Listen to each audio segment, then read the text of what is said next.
Hello everyone. Today I will be talking about convolutional neural networks, which we also call no. Hello everyone. Today I will be talking about convolutional neural networks, which is a crucial part of deep learning, especially for image-based tasks. The title of my presentation is from Pixels to Predictions, Exploring CNNs and Backpropagation. I will walk you through how CNNs work, why they are so important, and how backpropagation helps them to improve their performance. Let's dive right into it. Let us start by understanding what CNNs are. CNNs, or we can say convolutional neural networks, are specialized neural networks designed to process visual data. They mimic the way the human brain processes visual information by learning to identify features like edges, corners, and textures automatically. Why do we say that CNNs mimic the human brain? There is reason behind that.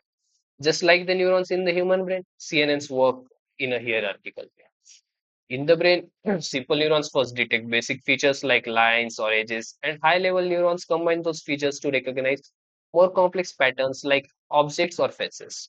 CNNs do something similar, with early layers focusing on simple features and deeper layers building up to more complex ones.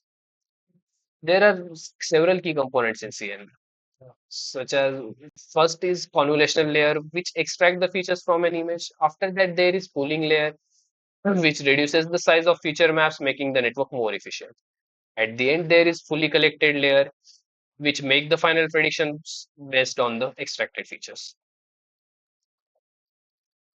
Now let us see how CNNs actually work. When CNNs look at an image, they don't see it like we do. They see a grid of pixels. CNNs process these pixels layer by layer, starting with the simple features like edges in early layers and combining them into more complex one in deeper layers. Convolutional layers uses filters that scan the image, picking up the different features. For example, one filter might detect vertical lines while another will focus on the diagonal patterns. This multi-layered approach is a key to how CNNs recognize objects in images.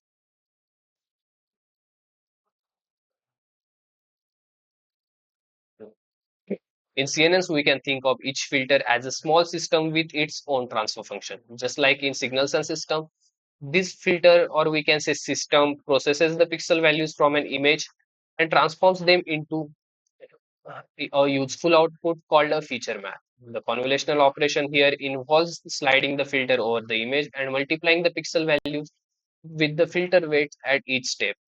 After that, they sum off to get the transformed output. To make it more concrete, in signals and system, convolution combines an input signal with the system's impulse response to analyze how the system modifies the signal. In CNNs, the filter is like that impulse response and the image is like that input signal. The transfer function in this case represents how the filter processes the image, enhancing certain features like edges, textures, or shapes while filtering out irrelevant information. Each filters each filter in CNNs has its own transfer function, allowing the network to learn and detect various patterns. Some filters might focus on detecting horizontal edges, while others may specialize in textures. As the network learns during training, these filters adjust to better capture the important features of the images it processes. Once we have the feature maps, we use something called an activation function to introduce non-linearity into network. In simple terms, this helps the network to deal with more complex and real-world data. The most common activation function in CNNs is ReLU, whose full form is rectified linear unit. It is very straightforward. If a number is positive, ReLU keeps it, but if it's negative, then ReLU turns it into zero. This step is initial because without it, the network wouldn't be able to handle the complexities of the real world data, like recognizing different objects in different lighting and angles. There are some other activation functions such as sigmoid, tanh, etc. After convolution, we have pooling layers. Think of pooling as summarizing or compressing the information. One common way of doing this is max pooling, where we take the largest value from the small section of the feature map. There are more options of pooling, such as mean pooling or average pooling, where in mean pooling we take the minimum value from a small section, and in average pooling we take average of all. But higher cooling is necessary. Imagine you have a picture of dog, but it is rotated or slightly shifted. Cooling helps the network to focus on the key feature of the image, such as particular age that describes the dog. So, no matter where that the particular age appear in the image, it also reduces the amount of data the network needs to process, which makes it more efficient and less prone to overfitting. Once we have extracted all the important features using convolutional and pooling, we flatten the data into a single long vector. This is then passed to a fully connected layers, which work like traditional neural networks, containing perceptrons that works much similar as a neuron in human brain. Think of these layers as a decision makers. They take the high level features from an earlier layers and use them to make predictions. For instance, after analyzing the image, the fully connected layers will decide if the image contains a cat, a dog, or any another object the network is trained to recognize. Now that we know how CNNs processes image, let's talk about how they learn. This is where backpropagation comes into play. Backpropagation is like a feedback loop that helps the network get better over time. Here is how it works.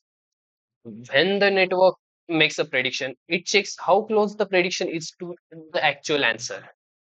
If it is wrong, backpropagation calculates the error and sends this error backward through the network. The network then adjusts its filters. Simply, we can say the transfer function is changed to improve future prediction. It is like a coach giving feedback to help a player to improve his game.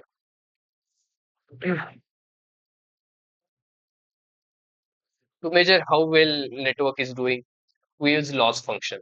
It is like a scorecard for the network. The most common loss function for the classification task is binary cross entropy. This think of cross entropy as a measure of how far off the network's prediction is from the actual level. The goal is to minimize loss, meaning the network is getting better at making correct predictions. During training, the network keep adjusting its weight to reduce this loss over time. Even though backpropagation is powerful, it has some challenges. One common challenge is vanishing gradient problem. This happens when the error signal becomes too small as it travels back through the layers, making it hard for the network to learn. On the other side, we have exploding gradient problem where the error becomes too large and makes the network unstable. To tackle these issues, we can use specialized relief functions, or we can also use batch normalization, or we can initialize weight more carefully. To better understand what CNNs are doing, we can use visualization tools like GradCam. This technique creates a heat map over the image, showing which parts of the image the network focused on making its predictions. For example, if we feed the network with the image of dog, GradCam might show that the network is focusing on the dog's face, or we can say ear. This helps us see if network is making decision based on the correct features or not. CNNs have practical uses in variety of fields. Some of the most exciting applications include self-driving cars, medical imaging, security, or we can also say image captioning. These examples show how CNNs are changing the way we interact with technology. In summary, CNNs have revolutionized how machine process and understand visual data. They automate the process of extracting features from images and use backpropagation to learn from mistakes and improve. With the ability to learn and adapt, CNNs are driving innovation in fields like computer vision, healthcare, and even robotics. Thank you.